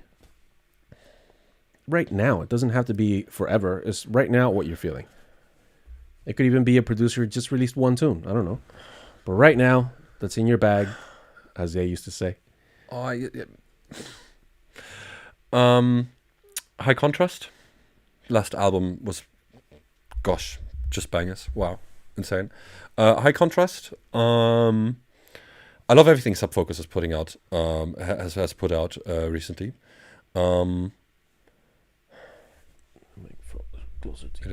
is so difficult. Well, Yeah, I'd say yeah. That's two. That's two. Give me one more. We need another producer. What I've been listening up and down recently. Give me one that's not drum and bass. How about that? What album's been on your phone or whatever? Good producer who's not drum and bass. I'm blank. Yeah, it's fine. Do you have a setup at home to produce, to DJ? That's what I meant to ask. Both? Yep. Both, okay. So you produce? I try to. You try to? Yeah. What is your DAW? Ableton. Ableton. Why is it Ableton? It just makes sense. It's the worst one. Logic is not Logic. Just Logic kidding. is not Logic. I'm just kidding. Cubase, Live lovers. Oh my God. Right? Just kidding. Exactly. Yeah, no, live. And I would advise anyone who would ever ask me why Ableton. I think there's the most content on YouTube for Ableton. That's why you should choose it. Yeah, that's true. Like it's the easiest to learn because there's the most available education. That would be totally my true. reason. Totally true. That's it. I tried different things. I tried different things. Yeah. But I think once you understand Ableton, everything else doesn't stop. Once you understand one DAW, everything else stops making sense. Exactly. What is your favorite DJ setup? Wow. Have you played on the A9? No. The new 4-deck mixer from No. Pioneer? My God. Where I did love you it. play on that? On our open air that we did in Germany, we rented it. Wow, that's This, cool. I would say... Does this sound good? It sounds... The thing is, it has these couple things that you always wished for. You know, when the filter, it has the filter lock. Yeah. So you don't overturn it when you go back. It just locks. You don't need to think. It makes you much quicker. You have two cues. So when you play together, two different... Like, it's really nice. I would say this and for 2000 Nexus. Because I'm just not used to the 3000. So I'd rather play... Have you ever DJ'd vinyl? Not really. Okay. Have you ever thought about doing lives? Live sets? Yeah. Is that your thing? I'm not far enough in my production journey for that. But that is something you'd like to do? Yes, absolutely. Oh, wow. I would even... That doesn't catch my interest at all. Live sets? Like I separate don't think I would be doing production and DJing. I would not be doing drum and bass live sets. Oh, really? No, it would be something completely different. Oh, like what? Do you know? Do you know Awake? No, I They don't. do like these spiritual kind of live sets where everybody in the room starts dancing and so on. It's a bit almost like an ecstatic dance thingy. Oh, bro, you gotta show me some of But this. it's so cool. I've been to an event with Polly, with my But girlfriend. is She this brought me like there. headphone stuff? It is no. It's they are there. What they do is their setup is one guy I think has a violin and something else. They have some drums and some different things, and then they just start kind of jamming and singing on top of it, and it is really cool. But for me, I could really see myself. Yeah, Okay. it's more this direction. I could see myself doing something like that. That's something that That's intrigues sick. me, because it's like it's again like so much Organic. different things that you can bring in and together and mix.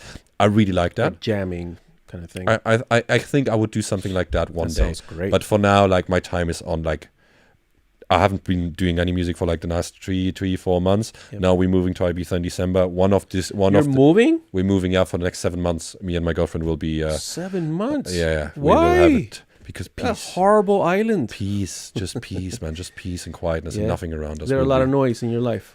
live in Raval. Yeah. Yes, there's a lot of noise, and just for the past, I've always had a lot of people around me, like since I'm 14. Yeah. This will be the first time that I will just live in a house that has nothing around it. Well, that'd be interesting. Yeah, I'm so looking forward to it. Yeah? I think like You ready for it? Yeah, 100%. I'm already You're there. getting old, man. Yeah, I know. But it will be as well. Just like I have ADD, and the same with maybe with you. Like it is difficult when there's so much happening around you. It's difficult for me because I love engaging with everything. I love chit chatting here and there. So I think there will be just so many less, let's say, decisions and stuff that happen in a day that just enable me to like really dedicate my time to do music, because it's tough for me to sit down and make music. It's difficult. I know. How long have you been learning to produce? 2-3 years. Yeah. On off. COVID here. Yeah. Happened to a lot of people, which is a good thing. It's a good thing because I've been telling that, me and Max, we've been telling us for 10 years. If we would have started 5 years ago, I'm sure we would have had major releases. No, for sure. If you ever need any, like, you know, want me to listen to any of your tracks or whatever, you know what I mean? I can show you something afterwards. Yeah, that's cool, man. So I always have a list of good questions, 15 minutes, that are good to ask DJs. So I already asked you pineapple on a pizza? Pineapple on a pizza, that's a good one. Yes or no? Yeah, of course. I like pineapple. And anchovies. You watch Joe Rogan? Yeah, of course. Yeah, then you know pineapple pizza with anchovies, man. That's where. Where's my questions? Because I have good questions here. I mean, people in the chat can maybe ask a question if they have a question, no? That's up to them.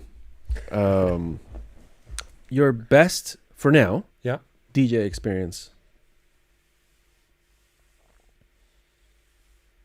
And it's your best DJ experience to you, not to the crowd, to you, where it was like, it just hit all the spots for you. Fuck.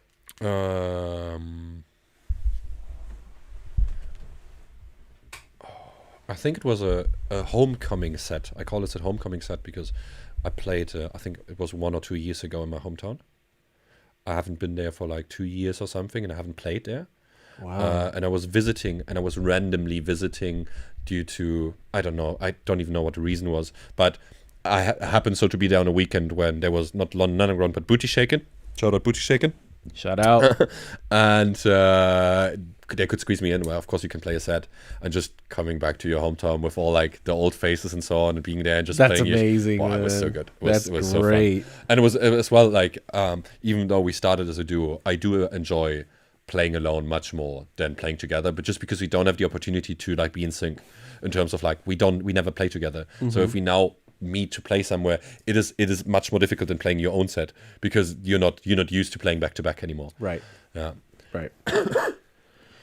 So, is there a difference between drum and bass and jungle? To you?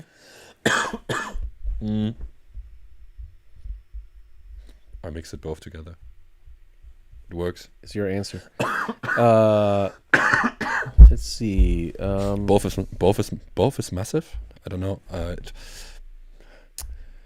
If you had to choose between Andy C and AMC. AMC forever. Yeah? Yeah, for sure. Wow. Why? I am so impressed and in love with his mixing. It's technicality. It's like his technique. Yeah. This is completely out of space. Yeah. It's like he made a 6-deck mix a while back, and people were like telling that he's syncing and so on. And while he was mixing, when he was using the tempo fader, sometimes he was doing like this. So then later he made some screenshots to showing that he was even pointing at him moving the like insane, and just like the energy. Goodbye. Favorite metal band? Metallica. Okay. Favorite rock band? Rock? Red Hot Chili Peppers. Red Hot Chili Definitely Peppers. Red Hot Chili Peppers. Favorite rap? You stop listening to it? Yeah, I would tell you some drum, like whatever yours. Yeah, no, I don't know. Non-existent. I love Dags, but no. Do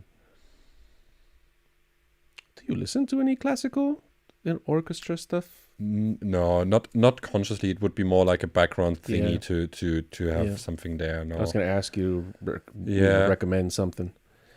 Okay, so what has been bothering you about the scene right now that you wish would change? Yeah, I think the unification, the community. I don't think that I think we're all pulling on the same strings, and we could. Like I do think that there's quite some misalignment, and not this like shared purpose along the promoters in the city. And I think that just like it just reduces the opportunities. I think that would be the one thing. I mean, the other thing would be not having enough people that want to go to drum and bass parties. But I think that this both goes hand in hand, because we have to create this. Yeah. We have to create a space that people want to go to. Yeah. Right. This is how it works. And I see the biggest lack there. Yeah. Though I think that it has changed over the past years. I do think that we're walking in a much better direction. Yeah. And that things are definitely coming together. But I would say this is all for all of us. This is what we need to work on. Yep, I agree. Something that I should have asked you. I like Today. this. I always ask this in interviews. Why am I getting the question? I usually ask this. You do? You asked this question? In every job interview. Oh, yes. really? Yeah. What do you feel what do you think I should have asked today that I didn't ask? Yeah. It always uncovers quite some good stuff. I wouldn't know. I think you asked me most of the stuff that I as well would like to know if I would be out there. Maybe favorite double? If what? My favorite double. Double. My favorite double drop mashup kind of okay. thing. I think this would have been it. What is it? I put myself into like a bad situation here. Well, it's your favorite. It doesn't have to be any good. Yeah, but it's yours. well, that changes.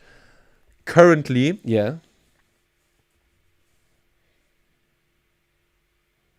Home from LSB with the middle second part of Noisia Asteroids. It's for me. It's Very interesting. it's something that Who did you hear do that? Or did you do it? yeah, mine's. It's mine's. Mine's. It's mine. It's just a blend that I found that for me it makes no sense that it works, and it's just so good. What is the best music advice you've received in your life? Do what sounds good to you. Sounds good to you. Do what sounds good to you. Yeah. Like I think you should never play for a crowd. I think you should. I think we might not have enough time for this whole debate, but I don't think that you ever create for the audience. And I think if you do create for the audience, you're not being your true self. So you're not being your authentic self. So what is creativity then? Like, because your friends say your music sounds shit, it doesn't mean anything if you like it. If you like it and you think it sounds good, it has an absolute right to be there. If you make a mashup, all your friends say, horrible. I have this a lot. A lot of people don't like how I play music. And that's totally all right. That's totally fine. Yeah. That's my way of expressing this. And this is what I show you. I show you my story. I show you my picture. You can like it. You don't need it. You don't need to like it. Of course. But I think that's the thing. Like, literally do what sounds good to you. Yeah. What is the last? What was the last advice you gave to someone else? Musically speaking.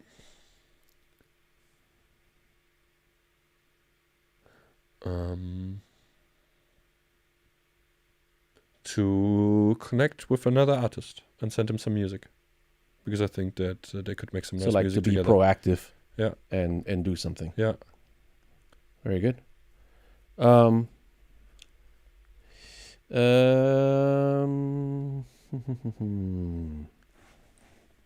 Some of these questions you've already answered. Can you share with us a DJ tip? There's this sync button that works really well. And actually, you don't need to do anything after that. That's great. Hey, some people might not be aware of that, I guess. It comes. But at Fragments, it's deactivated. I don't know why. No, I'm joking. Just the lights turned off, but it still works. The other way around would be so much more fun. Oh my god! But I mean, not to the audience. Oh but like, you imagine the light turns on, but it That's doesn't a work. Nightmare for God. people who don't. Yeah, if you can't hear, it's bad. Advice for DJs was a question, right? No. Sorry. It was. Well, let me ask you this question. Yeah. Two ADHD people here talking to each other. Did we click record? I like mistakes. It's all right. Look, we got 7 minutes. We're good, man. Yeah. Here, this is important. How do you consume music now? With my ears. No, but what do you mean? How do you purchase it? How do you get it? Where do you go for it? Mm-hmm. How do you use it? How do you hear it? Yeah. Okay. Mm-hmm. I mostly listen to music while I'm at the gym, or at least this is when I definitely listen to music, and then mostly DJ sets. DJ sets. Mostly DJ sets because the simple tunes mostly are too boring. Yeah. But it depends. Yeah. I might have a chill workout where I actually want just to listen to single songs Mm-hmm. differently. I usually listen then with my AirPods. Mm-hmm. Yeah. For context, so at the gym. Yeah. I do listen to music when I work, which is then not drum and bass. It's Okay. just like some random Texas Sun radio station that just is super nice in the background. Yeah. Then it's my HS8 because it's when I'm sitting there and Yep. working. Yeah, that's it. Do you use Bandcamp? I should. I don't. You don't. I Spotify? Mostly, yeah, Spotify. Beatport? Beatport. Yes, we bought all of them. YouTube? Yes, YouTube. YouTube Premium. SoundCloud? Yeah, YouTube. Yeah, SoundCloud as well, of course. Mixcloud? Mixcloud, I know. Not consuming. I have mixes up there, but I never used it. I never used it to consume. I think that's everybody. Yeah. But somebody must be listening to our mixes on there, right? Like somebody's listening to I it. stopped paying attention. I don't have a lot of, but somebody has listened to our mixes there. How do you listen to music? People might want to know. Man, I buy records, I buy CDs, I buy Bandcamp, Tidal, sets on YouTube or SoundCloud. Yeah, that's how I consume my music. I listen at all times. I'm an addict. What is your routine? Do you have a routine preparation to DJ sets, like in gigs? I have a perfume. You have a what? I have a perfume. That's new. It's Yeah. a new thing. It's Okay. a new thing that I like the idea. Let's go. I got a perfume at the beginning of last year. At the beginning of last year, mid of last year. I forgot it a couple of times when I was playing. But I like the idea of having a perfume that I only wear when I play. And I like that because You mean perfume? Perfume, yeah, perfume. Gotcha. Like a I was trying to figure out what it perfume. was. Yeah, Gotcha. perfume. Yep. Cologne, perfume. Cologne, yeah. So I like the idea differently. I heard about a guy, podcaster, that gave this like hack of like when he goes on like longer trips or something, he gets a specific perfume for that. Yep. That he will just wear on this trip. Yep. And then And a it year helps. later or 2 years later, when you smell it, you get all the memories up. That's I like this idea. beautiful. That's beautiful. And then I thought, I actually would like to have that when I DJ. I would like to have a I used smell. to do that. I would like to have but a smell. I didn't that realize it like that. Yeah, I'd like to have a smell that I only wear when I'm DJing. Yeah. So that other than that, I don't have any routine that works. Whatever, every time is different. I'm Yeah. always stressed out as fuck. Yeah. Like I'm anxious. Yeah. I'm extremely introvert. I don't Yeah. want to speak to people. People Yeah. are like, what's wrong with you? What's wrong with you? That's Do fine. you like to arrive early to gigs or Yes. like right before you? No, I guess that it would be super nice to just arrive 5 minutes before. I think this would be mentally the best. Yeah. For me. Yeah. But I think it's the worst for everybody else involved in this. Like, I would appreciate. Like, I understand if a DJ Well, that you're I a book- promoter, but yeah. Yes, exactly. I would understand if But a DJ don't only take comes your for- promoter hat off. Think of it more as an artist. You know. But that's not how I work. Yeah. That's not, and that's kind of what I expect from people as well that want to show up and grow in the scene. Is don't just stay an artist. Yeah. Don't just think as an artist. Yeah. Because it is stressful for me as a promoter if like the guy is not there 50 minutes before his set or half an hour before the set. This already we didn't had like to chat, and there's just like so much around that I feel that I have I have a responsibility in showing up and not just being there for my set and then leaving again. Like I want to be there for the other DJs. I want to support them. Like for me, this is part of it. Yep. Another reason why I like day events, because it's much less of a burden than arriving at 10 if you play a set at 3 a.m. Because that's tough. And if you don't have a proper backstage, like most of the clubs here, they don't really have a nice backstage, or it's like completely full of smoke and you can't really like use the backstage as you should be. So, yeah. Yeah. I understand. I have a really deep question. I don't know if you can answer it fast because we're running out of time. But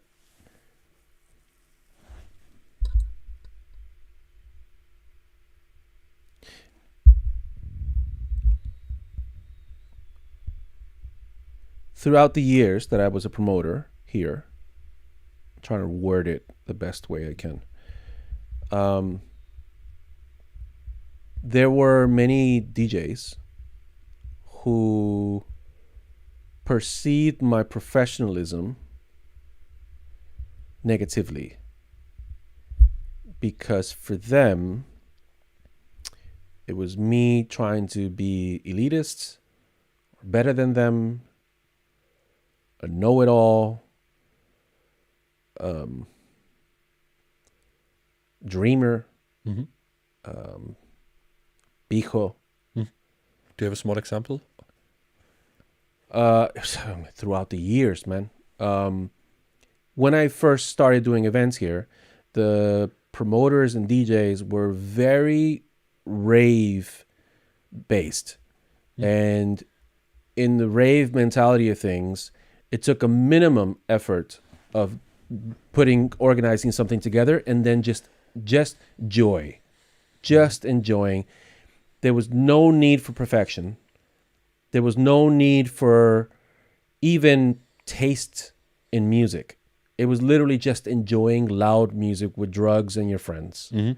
And there's a certain bliss that comes with that, but there is no focus. That's the point. The point is to have no focus. And I wanted something different. So I created something different. And to get that difference, I needed to be more professional. So a lot of these people that were still involved in the scene for a long time considered my ways of acting as foreign. Yeah, and it's difficult. And unacceptable almost. Easy judge and criticize me and stuff like that. And it came to me usually by secondhand.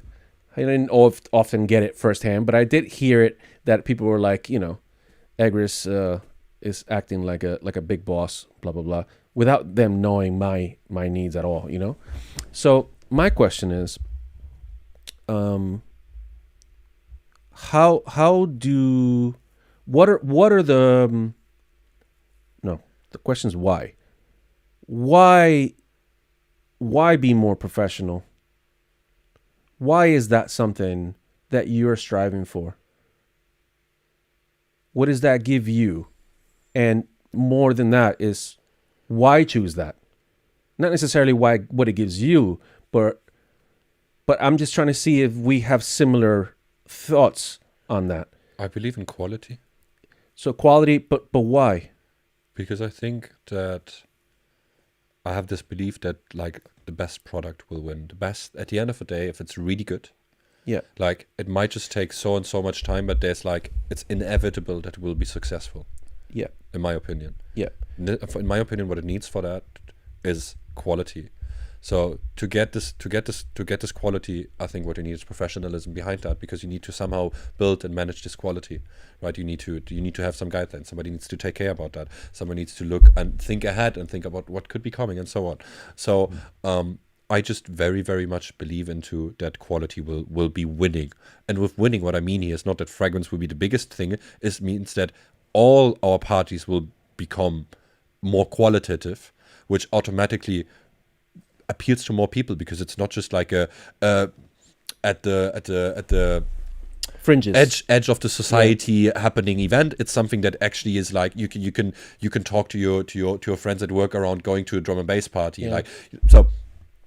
And why do all that? Yeah. Well, the thing is, like, I have so much time in my life, like, right, like. I'm going to be dead one day, and at least I have to try everything I can and do all the things that I believe in. Drum and bass is the thing that I believe the most in my life. So it is inevitable for me to try to do my best to push this as far as I can, because that is somewhere my purpose. And in the same time, it's very egocentric. I'm doing this for myself. Yep. Of course, I'm doing this for all of you out there, but at the same time, I'm doing this for myself, because at the end of the day, I want to sit there and be like, okay, I can down now happily. I did what I could. I tried my best. If it was enough or not, it's not about that. But at least like my experience of life has been rooted in my values. Yep. Beautiful, man. Let's end it there. Totally. Ben from Genum Records says, I think we all want to people to enjoy the best version of what a nightclub could be. We agree.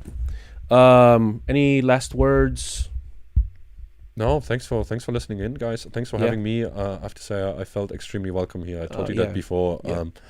very, very nice, man. Appreciated you doing that for the scene and giving all of us exposure, and you actually connecting all of us automatically with that. As you can see, there are new people tuning in. There are all the old rabbits tuning in. Man, big up. Thank you, man. Thank you for coming. And the best. Shout out to you. Thank you for tuning in. Shout out to everybody. See you guys in 2 weeks for the Spanish version of the show. Eso. And yeah, be careful. Enjoy yourselves out there. Happy Thanksgiving for the Americans. Happy Turkey Day. What else? No war. I don't know what else to say. Love music. Love each other. Yeah, listen to more drum bass. Exactly. Guys, it was a pleasure. Muchos besitos. Muchos besitos.